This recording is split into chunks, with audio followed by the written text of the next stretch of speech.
Hello student, good morning. आज हम लोग basic same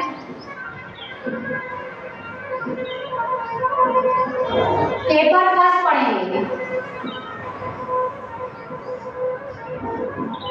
okay, paper second में तो क्योंकि हम लोग सारे इंट्रोडक्शन ले रहे थे कि किस यूनिट के अंतर्गत क्या क्या आता है, और पेपर फर्स्ट पेपर में हम लोग क्या करेंगे कि कंटिन्यूस को जो चल रहा है टॉपिक बाय टॉपिक लेके चलेंगे। ठीक है, क्योंकि समय का भी आवाज है आपके पास। टॉपिक है हमारा generalized coordinate and degree of freedom. Addition हम लोग लास्ट टाइम पढ़े थे, समानीकरण निर्देशांक एवं स्वतंत्रता की कोटि। अब जनरलाइज्ड कोऑर्डिनेट क्या है?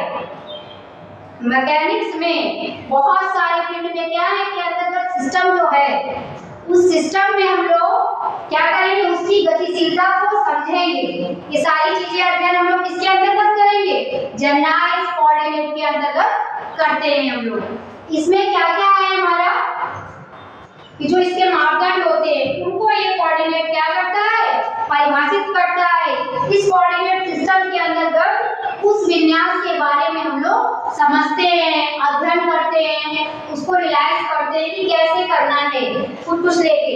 जैसे सिस्टम में कोई भी मापदंड है, कोऑर्डिनेट जो हम लोग लेते हैं उनको क्या करता है, वो परिभाषित रूप से कह सकते हैं आप शब्दों में कि उनको परिभाषित करता है कोऑर्डिनेट। ओके, इसके अंतर्गत आते हैं, एक चीज हमको माइंड में हमेशा रखनी है, जनरलाइज्ड कोऑर्डिनेट जो वेलोसिटी है, ये नोट करके कहीं आप लोग डाउनलोड कर लीजिए। जनरलाइज्ड जो ये है वेलोसिटी जो है वो कोऑर्डिनेट के क्या है, सिस्टम में कोऑर्डिनेट के व्युत्क्रम होती है। सिस्टम में जनरलाइज्ड कोऑर्डिनेट चला है ना के व्युत्क्रम होती है।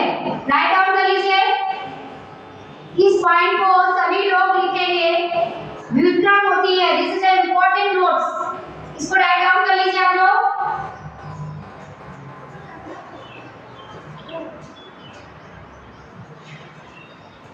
इसी पर हम लोग जनरलाइज्ड कोऑर्डिनेट का कोई एग्जांपल ले लेंगे।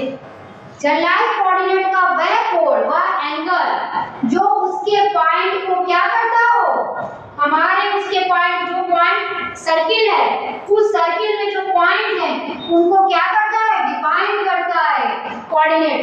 मान लीजिए आप इसको ऐसे ले लीजिए कि कोई हमने सर्किल लिया है, उस पे हम लोग कार्टेशियन कोऑर्डिनेट पढ़ते हैं, कार्तिक निर्देशांक। उसमें क्या होता है, वृत्त के सर्किल के कार्तिक निर्देशांक उसको परिभाषित करता है। किसके माध्यम से? कोऑर्डिनेट के माध्यम से। जैसे हमने सर्किल लिया, एक्स वाई क्या करता है, कोऑर्डिनेट के माध्यम से सर्किल को परिभाषित करता है। किसके कोऑर्डिनेट के? कोऑर्डिनेट के।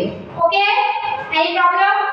ये सारी चीज के क्या करता है कोऑर्डिनेट, पॉइंट टू पॉइंट, हमारा पॉइंट टू पॉइंट क्या करता है, उसको दिखाता है इसके सिस्टम में। ओके, अब आती है बात degree of freedom. Degree of freedom के अंतर्गत आप कोई भी बच्चा बता सकता है, इस पे आप लिख सकते हैं वह कोऑर्डिनेट जिसमें चुनने की क्षमता हो। इसमें हम लोग जो कोऑर्डिनेट कहते हैं उसमें हमें किसी भी पॉइंट को चुनने की क्षमता होती है, उसको जानने की, उसको समझने की प्रॉपर्टी होती है और उसके विन्यास को परिभाषित करते हैं। ये किसके माध्यम से हुआ था? जो लैग्रेंज इक्वेशन थी। लैग्रेंज इक्वेशन आपकी क्या है? d/dt dl। यस, आगे बताइए, dl के आगे क्या है? dqij, बिल्कुल सही। dl dqj minus dl dqj equal 0। सभी लोग राइट डाउन करें, देखिए अपनी इक्वेशन से मैच करें, लैग्रेंज इक्वेशन यही है।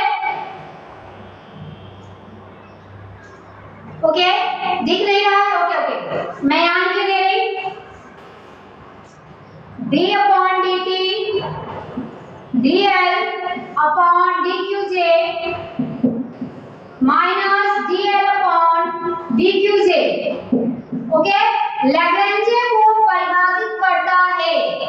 ओके, जो लैग्रेंजे इक्वेशन है उसको हम लोग किसके गति के समीकरणों को परिभाषित कह सकते हैं। दूसरे अपने शब्दों में आप कह सकते हैं कि लैग्रेंजे इक्वेशन को सिंपलीफाई करता है, मतलब हिंदी में आप बोलेंगे कि उसको सरल बनाता है।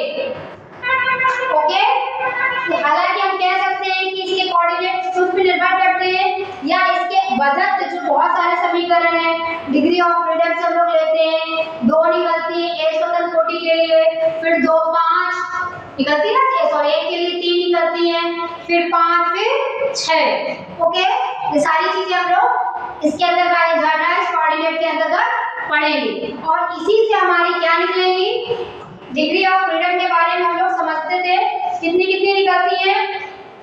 ये सारी चीजें किसके अंतर्गत आती हैं या आप कहाँ मैडम यूज करते हैं, मैकेनिक इंजीनियर यूज करते हैं, रोबोटिक के लिए यूज करते हैं हम लोग, और इसके किसी भी इंजीनियर है जो भी जितने भी इलेक्ट्रॉनिक्स से रिलेटेड हैं डिग्रियां, तो किसी चीज का मैप बनाते हैं, मतलब आप अपने शब्दों में हिंदी कर सकते हैं, उसकी संरचना करते हैं, तो सारी चीजों के लिए कोऑर्डिनेट करता है। और कोऑर्डिनेट किसको लेता है, डिग्री ऑफ फ्रीडम को।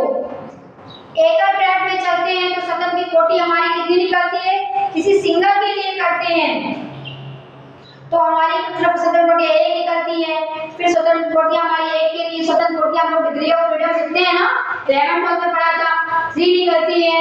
अगर द्विक्षेत्र के लिए हम लोग लेते हैं 2 घटक इसमें होते हैं तो उसमें हम क्या कर सकते हैं, ऑटोमोबाइल से पार्ट एग्जांपल ऑटोमोबाइल का ले लेते हैं हम लोग, तो ऑटोमोबाइल के लिए सब डिग्री ऑफ फ्रीडम हमने 12 में पढ़ा था ना, तो ऑटोमोबाइल के लिए हमारी कितनी निकलेगी, 3। Yes, correct answer. इसीलिए हम लोग अन्य निकालते रहते हैं, अर्थ कह सकते हैं अगर 3 निर्देशांक x y z 3 है तो उसकी डिग्री ऑफ फ्रीडम कितनी होगी, 6। Yes, correct, write down.